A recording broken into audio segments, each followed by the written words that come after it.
Welcome to the channel Easy Trick of the computer science students and engineering students, and as well as those students who don't have any computer knowledge. Kindly join this channel and sense your senses with the good awareness of the computer system software knowledge. So this is the next part of the authorization and the authentication, and this is the part number 4.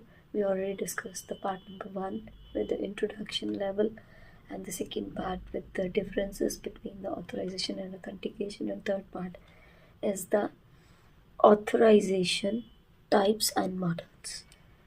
So all links available into the description box. So those students who don't see the first, second and third part, kindly see that particular videos, and after that you will check it out that particular part.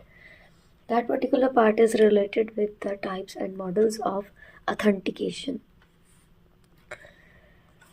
The first authentication model said that the password for authentication scheme choose the good passwords mean कि जब आप password रखते हो कोई ऐसे password नहीं रखने चाहिए कि 0 1 2 3 4 5 रख दो, ये इजीली क्रैक हो जाते हैं। तो इसलिए ऑथेंटिकेशन की टर्म ये कहती है कि साइबर सिक्योरिटी का लॉ भी यही कहता है कि अगर आपने हैकर की टेक्निक से बचना है तो ना तो अपने से जुड़ा हुआ पासवर्ड रखिए, ना ही गॉड से रिलेटेड, क्योंकि देखिए जब आप एक लेमैन हो तो आपसे जुड़े हुए काफ़ी सारे रिश्ते होते हैं जो नियर एंड डियर। सबको आपकी क्रेडेंशियल्स पता होती हैं। क्रेडेंशियल्स के अंदर आपका निक नेम क्या है, आप डॉग लवर्स हो, कैट लवर्स हो, एनिमल लवर्स हो, या फिर गॉड किसको मानते हो, किसके अंदर आपकी आस्था ज़्यादा है, आपके स्कूटर का नंबर क्या है, आपका लैंडलाइन क्या है, आपके घर का नंबर क्या है, डेट ऑफ बर्थ क्या है, ऐसा कुछ भी अपने से जुड़ी हुई इन्फॉर्मेशन आप पासवर्ड्स में ना ही रखिए। और एज वेल एज हमेशा हमें RBI भी समझाता है कि कभी भी अपना पासवर्ड्स किसी के साथ शेयर नहीं करना चाहिए। सेम है साइबर सिक्योरिटी भी यही कहती है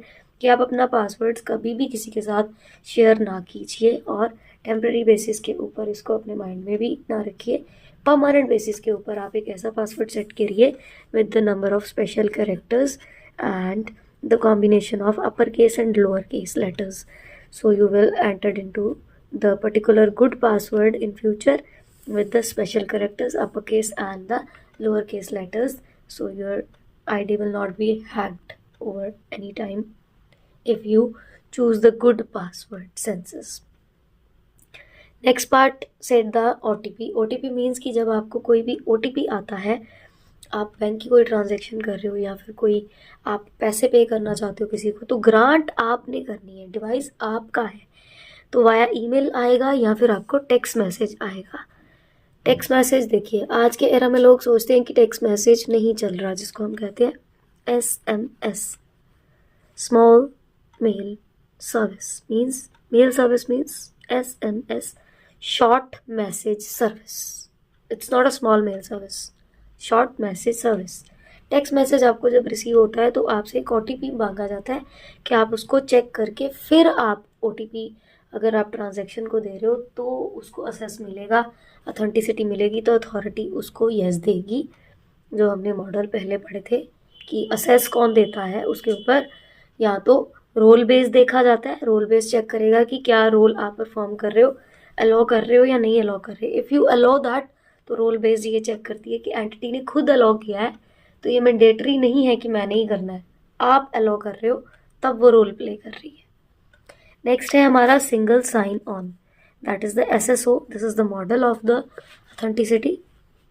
इसके अंदर क्या होता है कि जब आप लॉगिन करते हो मल्टीपल एप्लीकेशन के ऊपर वाया आइडेंटिटी प्रोवाइडर, मीन्स आपने अपनी एक मेल आपने देखी होगी, जैसे आपने अपने घर के सिस्टम के अंदर, कंप्यूटर के अंदर या लैपटॉप के अंदर एक मेल चलाई होती है, आप वही मेल अपने डिवाइस पे भी चलाते हो, मीन्स अपने मोबाइल फ़ोन में भी चलाते हो।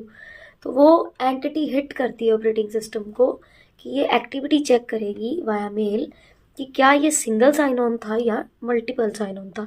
If it is the multiple sign on, तो वो मॉडल है SSO, साइबर सिक्योरिटी के अंडर चलता है जो ऑपरेटिंग सिस्टम के साथ।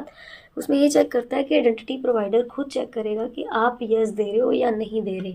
आपने पासवर्ड लगाया है उसका अगर सेम ID का कहीं और किसी और सिस्टम पे, किसी और डिवाइस पे, तो उसी टाइम पे जहाँ पे आपने फर्स्ट टाइम अपनी मेल चलाई होगी वहाँ पे आपको एक असेस का पॉइंट आएगा, आपसे यस मांगेगा, आप यस दोगे, फिर वो आइडेंटिटी प्रोवाइडर उसको प्रोवाइड करेगा। अब फिर से बात वही आ गई कि डिस्क्रिशनरी पावर आपने यूज़ करनी है, जो मॉडल ऑथराइज्ड करेगा। रोल बेस्ड आपने यूज़ करना है, उसका पार्ट मैंडेटरी नहीं है कि आपने अलाउ करना ही करना है। पहले चेक करो कि अगर तो आप ही कर रहे हो तो यस करोगे, अगर आप नहीं कर रहे तो आप वहाँ पे नो कर दोगे, तो मेल ऑटोमेटिकली लॉक हो जाएगी और जब दोबारा किसी नए लॉगिन के ऊपर वो असेस नहीं जाएगा। जब आप अलाउ ही नहीं करोगे तो कोई असेस खुद ब खुद नहीं जाएगा। नेक्स्ट है हमारा बायोमेट्रिक अथेंटिकेशन। बायोमेट्रिक अथेंटिकेशन के अंदर भी बायोलॉजिकल ट्रेट्स होते हैं, जैसे आप कोई फिंगरप्रिंट्स लगा के रखते हो, अपना फिंगरप्रिंट्स लगाते हो, फेस रिकॉग्निशन चीज़ें लगाते हो, तो उसके अंदर आप पहले उसको सेव करते हो, डाटाबेस में वो चीज़ सेव होती है, चाहे वो आपके फ़ोन में है, लैपटॉप में है, किसी गैजेट में है। फेस रिकॉग्निशन है तो आपका फेस पहले रीड करेगा, उसको कहीं ना कहीं ऑपरेटिंग सिस्टम में वो सेव करेगा ऑन द परमानेंट बेसिस। और जब आप कभी भी अपना फ़ोन ओपन करोगे तो फेस ओपन करने के बाद वो आपसे एक अथेंटिकेशन प्रोसेस में और एंटर करवाएगा। वो और एंटर इसलिए करवाता है क्योंकि रोल बेस चेक करना है उसने कि जो ट्रेड्स ऑफ बायोलॉजिकल आपके एंट्री हुई थी, फिंगरप्रिंट है तो हर एक की फिंगर अलग अलग होती है, वो अगर आपकी कंपेयर करेगा कि अगर आप ही हो तो गैजेट ओपन होगा, अदरवाइज वो गैजेट ओपन नहीं होगा। तो multi factor authentication technique model हमें ये कहता है कि आप मल्टीपल फॉर्म्स को अथेंटिकेशन के लिए, सिक्योरिटी के लिए लगा सकते हो। अभी जैसे हमने बात की है ना, बायोमेट्रिक के अंदर सिर्फ एक पार्ट ना लगा के रखो, दो लगाओ हमेशा। अगर आपका फेशियल रिकॉग्निशन है तो उसके बाद एक पासवर्ड प्लस करो इसके अंदर, या तो आप यहाँ पे पासवर्ड लगाओ जो डिजिट्स का हो, या फिर अपनी फिंगरप्रिंट लगा सकते हो। बेटर टू बी, अगर सिक्योर करना चाहते हो as per the cyber law, तो आप यहाँ पे एक नंबर्ड पासवर्ड लगाओ, not pattern, not even any finger, ठीक है। फेस लगाओगे, उसके बाद आपका मल्टी फैक्टर अथेंटिकेशन जब आ जाएगी तो हैकिंग का प्रोसेस ओवर हो जाता है, वहाँ पे वो नहीं चेक कर सकता कोई। आपका फ़ोन या कोई आपको नुकसान पहुँचा रहा है तो फेस डिटेक्शन हो जाएगी, पासवर्ड डिटेक्शन नहीं कर सकता इजीली। फिंगर डिटेक्शन हो जाएगी, पासवर्ड डिटेक्शन नहीं हो सकता इजीली। नेक्स्ट है authentication factors. This is the variation of the MFA which uses the two authentication process. ये यूज़ करता है इसी को, अथेंटिकेशन फैक्टर्स इसी से प्रोवाइड होते हैं कि वेरिएशन किस किस तरह की, जैसे अभी मैंने बताया ना, फेशियल प्लस पैटर्न, ठीक है, pattern plus pin, facial plus आपका डिजिट वाला जो पैटर्न लॉक होता है वो, या डिजिट लॉक के साथ एक फिंगरप्रिंट, जो पैटर्न आप दो देना चाहते हो, अथेंटिकेशन फैक्टर उसके ऊपर काम करेगा। अब इन फैक्टर्स को जब आप ध्यान में रखोगे ना तो हैकिंग का पार्ट प्ले नहीं करता, क्योंकि अलाउ हम कर रहे हैं, अथॉरिटी हम दे रहे हैं तो अथेंटिकेशन प्रोवाइड होती है, अथेंटिकेशन हम नहीं देते तो अथॉरिटी नहीं प्रोवाइड होती। Hope so that particular credentials definitely will help you in the future. So secure your passwords with the good passwords and secure your devices with the multiple factor authentication process.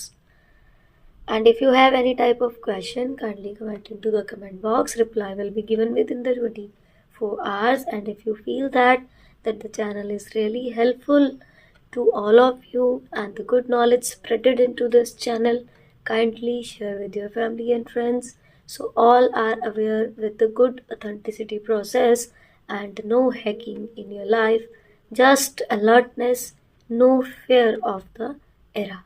Thank you.